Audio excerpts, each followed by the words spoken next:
if you feel like AI is no longer this, abstract thing happening somewhere in a lab, but something that's really fundamentally reshaping your day-to-day life, you'd be absolutely correct. Oh, completely. We are so far past the theoretical stage. This is about real-world, highly integrated AI right now. And it's not just integration, is it? It's an acceleration. I mean, it has put intelligent systems at the very core of industries that used to be, well, pretty resistant to change. Like medicine and education. Exactly. We're watching a complete reorganization of, well, society unfolding in real time. That's the critical point, and that's our mission for this deep dive. Yeah. We have a fascinating stack of recent insights, a kind of AI news digest from today, November 27th, 2025. And this material gives us a really crystal clear snapshot of where AI is making the biggest, most immediate waves. So we're going to distill the essential nuggets for you. We'll be looking at three critical areas. First, the precision and ethics in modern healthcare. Then we'll jump to how personalized learning is transforming the classroom. And finally, the big one. What this all means for the future of your job. It's a huge overview. It is. Ready to jump in? Okay, let's unpack this, starting with healthcare, where the consequences are maybe the most crucial. What's emerging in medicine right now is, well, it's staggering. We're seeing breakthroughs that are genuinely saving lives. How so? By removing human error and fatigue from the diagnostic chain.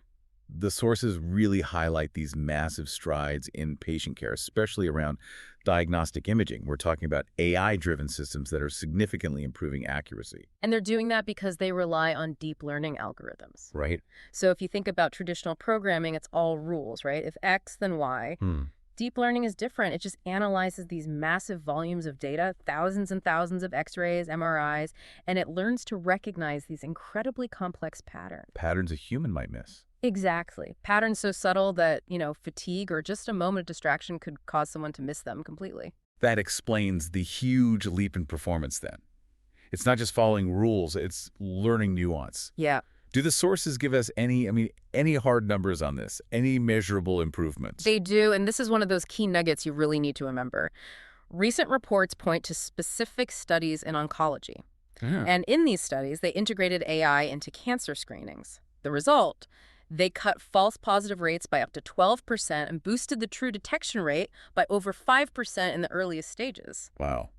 5% doesn't sound like a lot, but in early detection. It's everything. That is not a marginal gain. That's a life-altering improvement for thousands and thousands of people. When you put it in those terms, the adoption by hospitals just becomes a no-brainer. Yeah. Faster diagnosis, fewer errors. It's an overwhelming incentive. But hang on.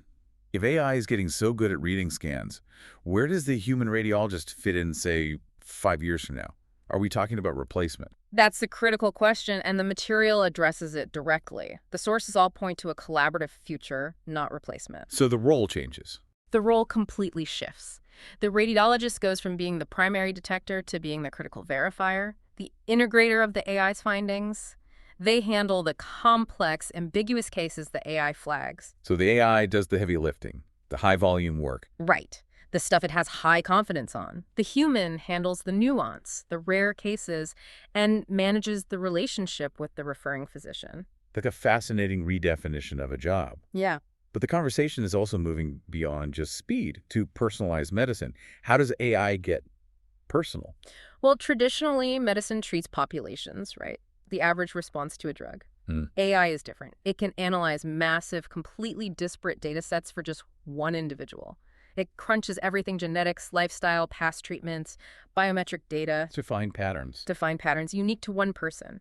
And this leads to its really unique capability, predicting how you, specifically, will respond to a treatment before you even start it. So you're moving from a generalized protocol to a solution tailored just for me. Exactly. It completely changes the game. Okay, that sounds like an incredible breakthrough. But it immediately raises some huge red flags for me about all that data. As it should. We're talking about the most sensitive medical history imaginable. So what are the ethical implications the sources are pointing to?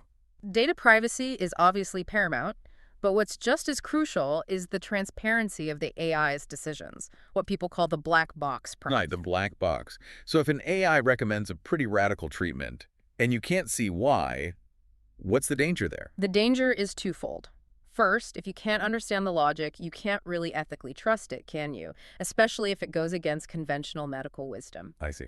And second, and this is maybe more insidious, is the risk of perpetuating biases that were hidden in the original data. So if the training data was mostly from one demographic, Its recommendations might be inaccurate or even harmful for others, and if the box is black, you can't audit that bias. It's invisible. so transparency, this idea of explainable AI, is becoming a requirement, not just a nice to have. The legal and ethical requirement, yes. And that idea, that transparency, seems to be the thread connecting every sector AI touches. So let's shift gears now. Let's talk about the classroom. Okay. How is education navigating this same really complex data equation? Well, the first big change we're seeing in education is AI powering these truly customized learning experiences. It's a move away from the old one-size-fits-all lecture model. Here's where it gets really interesting for me. The sources point to tools that actively adapt to a student's learning style, their pace, Even how they like to consume content. which is revolutionary because it moves us from learning based on time, sitting in the class for an hour, to learning based on mastery. That's a key distinction. If a student gets a concept quickly, the AI moves them on. If they're struggling, the system instantly generates tutorials or feedback just for them, It creates this constant feedback loop. which enhances engagement like crazy. And for the educator, it's invaluable. It helps them spot where a student is struggling long before they fail a big test. So the AI isn't really replacing the teacher. It's more like a super efficient teaching assistant. Exactly. It's helping the teacher prioritize their time, their human interaction, on mentorship and motivation, where it really matters. But it's not just about the individual student, is it? Universities are using this on a much bigger scale. Right. They're leveraging AI to develop what they call advanced learning analytics across their entire student body. So now we're zooming out. We're talking about optimizing the whole educational pipeline. What can these analytics predict? They offer really deep insights into performance. They're used for predicting future outcomes, like which students are most likely to drop out or which ones might struggle in more advanced classes. And that allows the institution to step in before that happens. Precisely. They can be proactive, they can offer tutoring or counseling to improve their retention rates, and then use that data to refine the actual academic programs themselves. But just like in healthcare, this has to come with some serious checks and balances. Absolutely. The sources point to two big challenges. The first is ensuring equitable access to these tools. That's a huge equity issue.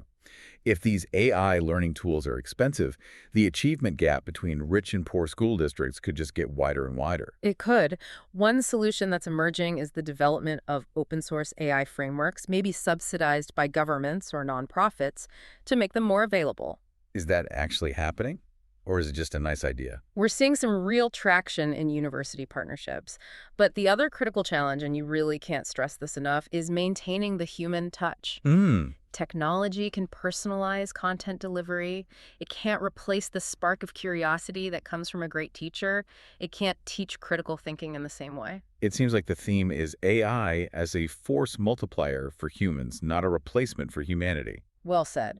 Which brings us to the topic that I think creates the most anxiety for people, the job market. Oh, for sure. This is where it feels most immediate for everyone listening.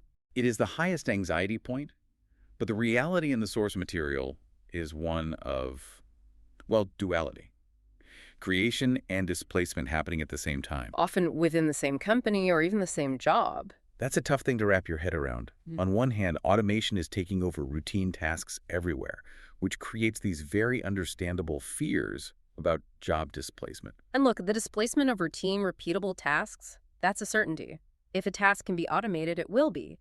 But if you only focus on the subtraction, you miss the addition. The new jobs being created. Entirely new jobs. We're seeing huge growth in tech development, data science, and this fascinating new role, the AI ethics professional. Okay, so what does an AI ethics professional actually do all day? They're the human oversight on the black box we were talking about. They audit training data for bias. They make sure an algorithm isn't, say, unfairly triaging patients from a certain demographic. They're like a professional conscience for the machine. In a way, yes. It's this merger of philosophy, computer science, and legal compliance. That really shows how the definition of work itself is shifting. I saw this one statistic in the stack about a law firm using generative AI to draft initial contracts. They didn't fire any paralegals, but they took a task that used to take 8 hours and cut it down to 30 minutes. That anecdote is perfect. It shows the adaptation imperative. The paralegal's value didn't vanish. It shifted. It shifted from spending 8 hours on routine drafting to spending 7.5 hours on complex review, customization, and actual client strategy, the higher value work. So what's the key takeaway then for someone listening right now trying to figure out how to navigate this? The key takeaway is adaptation, and underpinning that is literacy. There's this immediate growing need for reskilling and upskilling programs. It's an imperative. You have to do it to stay relevant. Exactly. And we're already seeing major companies investing heavily in training initiatives to foster what's being called AI literacy. Which is more than just learning to use a new app. Oh, much more. It's about understanding how these tools think, how to prompt them effectively, and how to collaborate with them to amplify your own output. So the future really is symbiotic. Humans bring the judgment, the creativity, the ethics. And the AI brings the speed, the data processing, the predictive power. It handles the routine complexity, freeing up humans to handle the creative and ethical complexity. What a deep dive. We've seen AI move from radically improving diagnostic accuracy in medicine to enabling personalized education for every student, to fundamentally reshaping what it even means to have a job. It's clear that AI is this undeniably powerful force of change, and it requires us to be constantly aware not just of the tech, but of its much broader implications. So what does this all mean for you, the learner, the worker, the patient?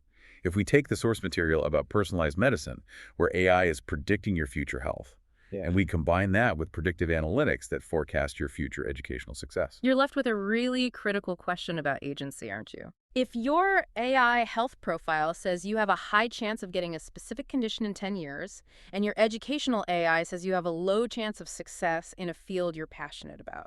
Do those predictions become self-fulfilling prophecies? Exactly. Do they subtly limit the very human choices and intuitions that we value the most? Where do we draw the line between following a machine's super accurate forecast and trusting our own will to just defy the odds?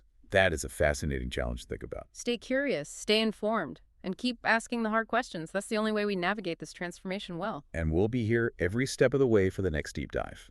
Thanks for joining us.